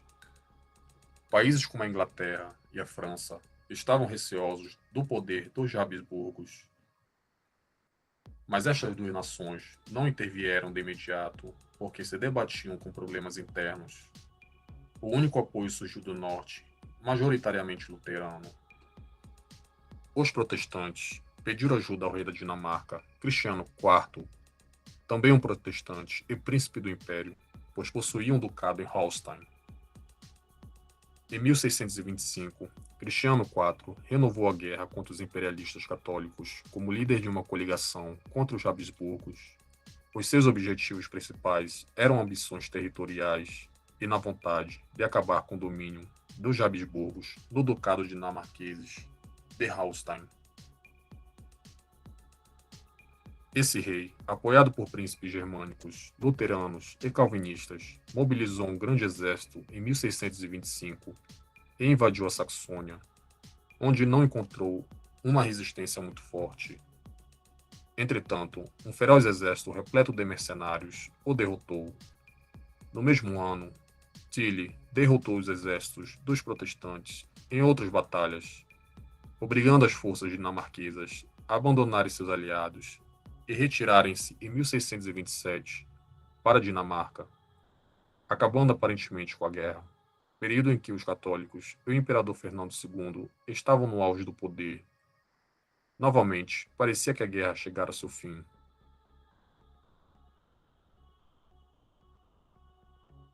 Na terceira fase da Guerra dos 30 Anos, o estadista e cardeal católico francês Richelieu estava preocupado com o sucesso dos Habsburgos e temia que a França fosse, no futuro, conquistada por esses monarcas. A França estava desorganizada internamente, sem condições para intervir diretamente na guerra. Dessa forma, decidiu o cardeal incitar o monarca sueco Gustavo II Adolfo, denominado Rei da Neve, prometendo-lhe determinadas concessões e ajuda financeira. Gustavo Adolfo era luterano e concordou em entrar no conflito, pois objetivava concretizar as suas ambições hegemônicas no Báltico.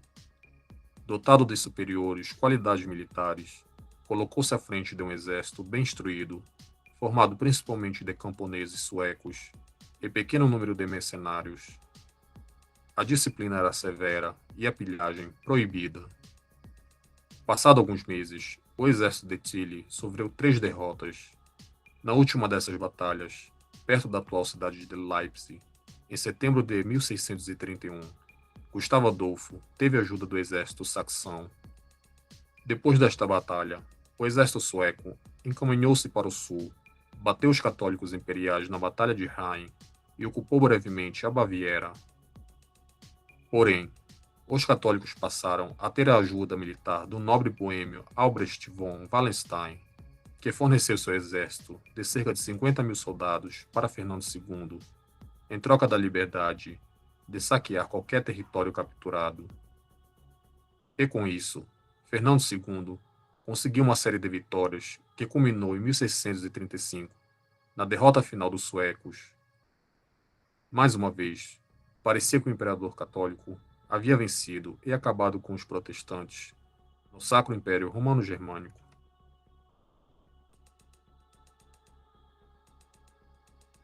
Na última fase da Guerra dos 30 Anos, os franceses, embora católicos, eram rivais dos Habsburgos e temiam que, após vencer o conflito, a dinastia austríaca partisse para a conquista até mesmo da França. O cardeal Richelieu foi o principal defensor do auxílio francês aos protestantes na guerra, embora fosse um representante da Igreja Católica na França.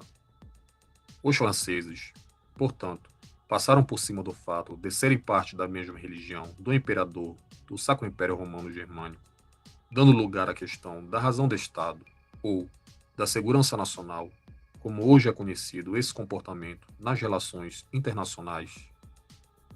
A guerra converteu-se, portanto, num conflito pela hegemonia entre os Habsburgo e a França, e o conflito foi ampliado para quase todo o continente.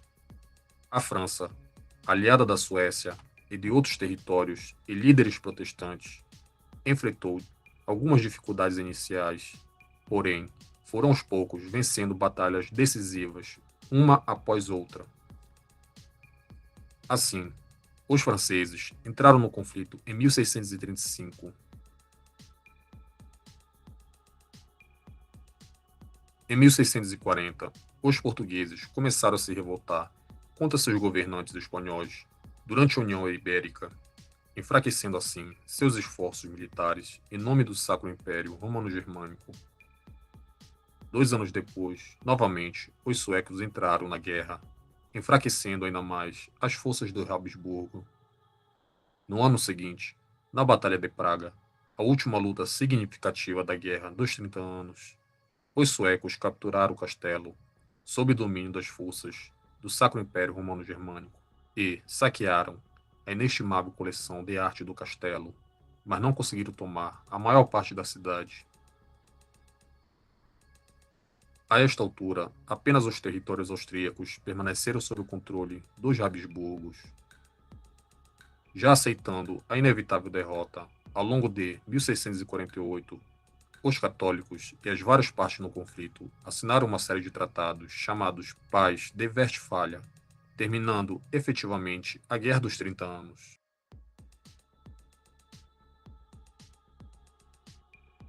Com um fim definitivo do poder supremo do Sacro Império Romano-Germânico, as pequenas nações germânicas estavam arrasadas economicamente.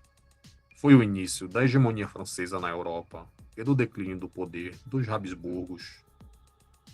Os estados onde hoje se encontram a Alemanha foram os que arcaram com o ônus da guerra, pois saíram derrotados, arruinados e devastados dos 30 anos da guerra.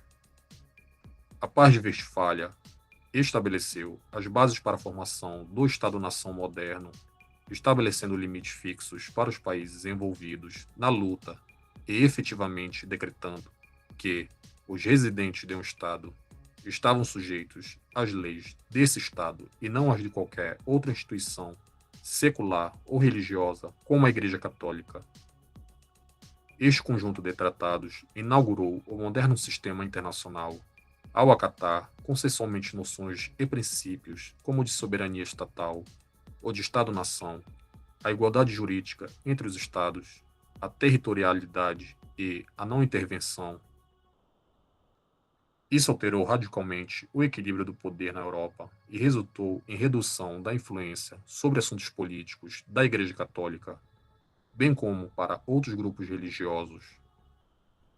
As relações internacionais modernas passaram a ser baseadas no resultado desta guerra, pois a política dos Estados soberanos passou a se concentrar nas questões de segurança nacional sob a máxima razão do Estado, utilizada pelo cardeal Richelieu, quem enganou a Europa, quem entendia que a França apoiaria o Sacro Império Romano Germânico simplesmente por serem da mesma religião.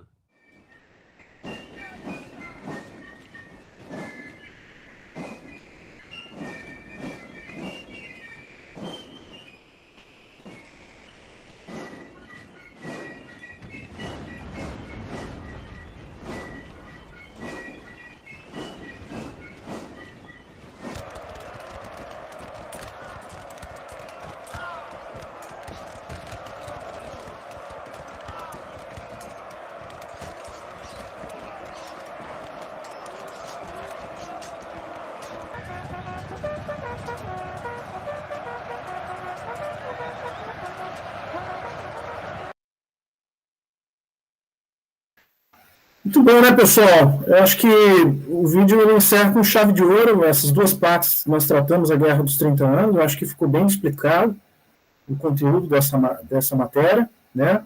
Tanto a visão dos Habsburgos, que nós tratamos um pouquinho na semana passada, e hoje a perspectiva francesa, as várias fases, o Tratado de Westfália.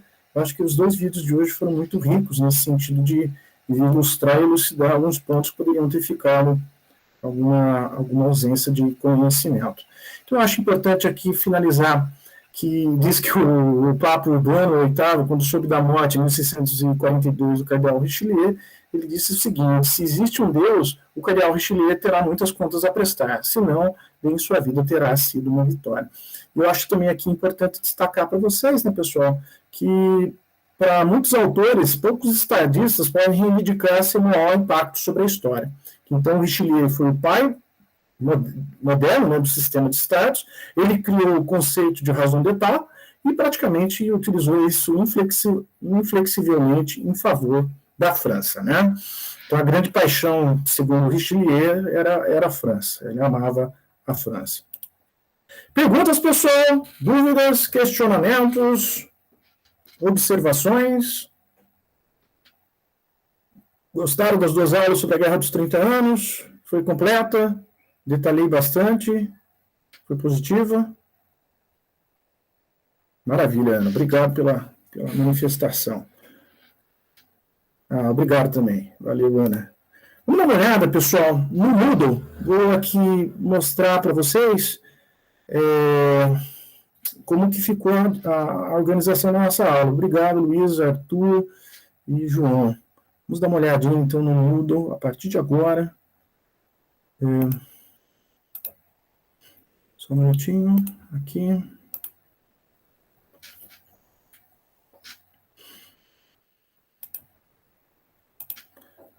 Pronto, pessoal. Aqui, vamos dar uma olhada. Não sei se estava muito... Tá visível, pessoal? Consegue? Vamos dar uma olhadinha, então. Então, começou lá atrás, começamos a aula 1, com a apresentação. Aula 2, que falamos sobre os conceitos. Aula 3, falamos sobre a ascensão do mundo ocidental. Depois tivemos outra aula sobre a ascensão do mundo ocidental. Está aqui vários textos, várias informações para vocês lerem e complementarem no portfólio de vocês. A necessidade, né, da autonomia do educando no ensino superior, isso é importante. Aula número 5 da semana passada, falamos sobre a Guerra dos 30 Anos, né? Primeira parte, bastante material também aqui. E depois a aula de hoje, aula número 6, Guerra dos 30 Anos, a parte 2, no dia de hoje, 17 de novembro. Tá aqui, então, bastante textos para vocês darem uma consultada em relação a esse material. Semana que vem, lá em dezembro, né, vamos falar sobre absolutismo. Está xixelento aqui de material, vou complementar com mais materiais aqui na aula número 7 do absolutismo, 1º de dezembro. Depois, na aula 8, para encerrarmos o ano letivo, né, dia 15 de dezembro, as revoluções liberais, né, vamos falar de uma visão mais geral das revoluções liberais. Aqui, então, eu também vou tratar sobre a Revolução Inglesa, né. Retomamos as aulas lá em 12 de janeiro, então vamos falar aqui da Revolução Francesa, e depois, no dia 19 de janeiro, a aula número 10, falamos sobre, então, as guerras napoleônicas. A aula também, espero fazer uma aula bem bacana, para vocês gostarem bastante também dessa aula número 10. Aula número 11, vamos falar no dia 26 de janeiro, o Congresso de Viena. Também tem que colocar mais materiais aqui nessa aula, tem bastante coisa para colocar. Aula número 12, no dia 2 de fevereiro, Guerra da Crimeia. Tem bastante coisa aqui já, mas eu tenho mais materiais para complementar da aula número 12, né, no dia 2 de fevereiro, e encerramos a nossa disciplina, né, com a Guerra Civil Norte-Americana no dia 9 de fevereiro. Então, pessoal, a Guerra Franco-Prussiana, ou as guerras de unificação alemã, e a questão do imperialismo europeu na África, fica, então, para a História das Relações Internacionais B. E aí, como você já sabe, vamos retomar atividades presenciais, né? Vou conhecê-los, então, pessoalmente, né, no primeiro semestre de 2022, retomamos as aulas, então, não sei quando vão começar, se é março ou abril, né, mas provavelmente deve ser abril de 2022, História das Relações Internacionais B, que nós vamos falar sobre guerras de unificação alemã, ao imperialismo europeu na África. Vamos falar também sobre Primeira Guerra Mundial, o período entre guerras, vamos falar sobre a Revolução Russa, vamos falar sobre a crise de 29, né? Vamos falar também sobre o nazismo, a ascensão do nazismo na Alemanha, depois falar sobre a Segunda Guerra Mundial, e encerramos a disciplina de História das Relações Internacionais B. Alguns alunos já estão cursando nesse semestre História das Relações Internacionais da Guerra Fria. Eu sugiro que também vocês façam, né? Se inscrevam na DCG nos anos seguintes, né? Que nós, quando formos tratar, para vocês complementarem essa formação de História das Relações Internacionais A, B e da Guerra Fria, tratando desses diversos fenômenos, né? Ligados à história das RI, né, pessoal? Então, achei bacana trazer para vocês aqui como que ficou dividido, de acordo com a organização do semestre letivo, essa questão. Tá? Alguma dúvida, pessoal? Alguma pergunta? Não? Não, prof, tá de boa. De boa? Perfeito, então, pessoal. Vamos encerrar, então, a aula de hoje. Novamente agradecer a participação de todos vocês, a interação. Gostei muito da aula também de hoje. Eu também saí bastante, assim, satisfeito. Acho que foi legal, foi bem dinâmica, né? Começamos lá com o conceito de percepção de ameaça. Depois eu exemplifiquei com o estudo do IPED de 2011, aí eu trouxe a ideia do conceito para a nossa aula, relacionando com a percepção de ameaça em relação ao Richelieu, França, em relação aos Habsburgos, e foi bem amarrada a aula, falando sobre as diversas fases da Guerra dos 30 anos. Já passa a palavra, Luiz, já vou passar. E as diversas fases, né, da Guerra dos 30 anos, um enfoque também no personagem histórico da aula de hoje, o cardeal Richelieu. Hoje vocês vão ter bastante personagens para pesquisar e inserir no portfólio de vocês, e achei importante os dois vídeos. O primeiro vídeo falando sobre o cardeal Richelieu, para toda a trajetória, né, política dele, e também, nesse segundo vídeo, dando uma reforçada em todos os pontos que nós tratamos nesses dois encontros sobre a Guerra dos 30 anos. Luísa, por favor. Não é bem sobre a aula, mas o senhor sabe alguma coisa do presencial já? Eu ouvi falar já ouvi falar, sim, Luísa. Parece que o futuro reitor, Luciano Schuch, né, já parece que já está definindo, já que seria retorno presencial. Mas eu estou escutando fofoquinhas de que o ideal depois desse período de pandemia, né, esses 2 anos de período de pandemia, é que o professor também tenha a liberdade, a autonomia de tornar o ensino híbrido. Então, ele pode fazer 4, 6 aulas presenciais, mas ele pode também fazer aulas virtuais, né? É isso que eu tenho ouvido falar. E o próprio futuro reitor, né, o Luciano Schuch, ele é a favor desse tipo de modalidade, né, dessa atividade híbrida. Eu dei uma entrevista na segunda-feira, naquele programa que eu participo, Sala de Debate, e nesse programa de segunda-feira estava o professor Gerônimo Tibuch, que é o pró-reitor de graduação. Ele falou que sim, que é quase inexorável, quase inevitável o retorno presencial a partir do primeiro semestre de 2022. Vou encerrar a gravação então, pessoal, mas é isso que eu queria comentar com vocês. É praticamente certo, líquido e certo, o retorno presencial primeiro semestre de 2022. Tá? Encerrar a gravação então.